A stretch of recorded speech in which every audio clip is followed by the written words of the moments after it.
بسم اللہ الرحمن الرحیم الحمد للہ وقفا والصلاة والسلام علی من لا نبی بعد اما بعد۔ میں حکیم محمد انیف خان اور آپ دیکھ رہے ہیں ہمارے یوٹیوب چینل حکیم محمد انیف خان۔ ہمارا موضوع ہے مقالہ سابعہ، اور مقالہ سابعہ کا الفصل الثانی عشر فی الظہیر، یعنی کہ 7واں مقالہ، 7ویں مقالے کا 12واں فصل جو کہ ظہیر کے متعلق ہے۔ ظہیر، جس کو عربی میں ظہیر، اردو میں پیچش کہتے ہیں، یہ شکم یعنی کہ بطن کا اس حرکت متواترہ کا نام ہے کہ جس میں تھوڑی سی جاگدار بلغمی رطوبت نکلتی ہے۔ ظہیر اگر خون کے ساتھ، یعنی کہ ظہیر کے ساتھ اگر خون آئے تو اس کا علاج ہے کہ روغن سیوطی ایک ماشا تخم حلیون بریاں کے ساتھ کھلائی جائے، اور مبیز منقع رائی اور مغز اخروٹ کو روٹی کے ساتھ کھلائی جائے۔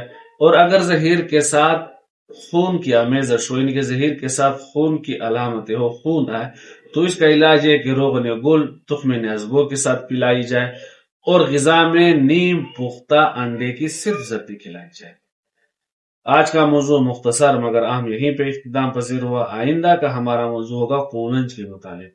تب تک کے لیے آپ سے حسب سابقہ کی طرح درخواست ہے کہ ہمارے چینل کو لائک شیئر اور سبسکرائب کریں، اور ہمیں اپنی مفید مشورے سے کمنٹ میں بھی نوازیے۔ اجازت دیجیے، اللہ حافظ، السلام علیکم ورحمۃ اللہ وبرکاتہ۔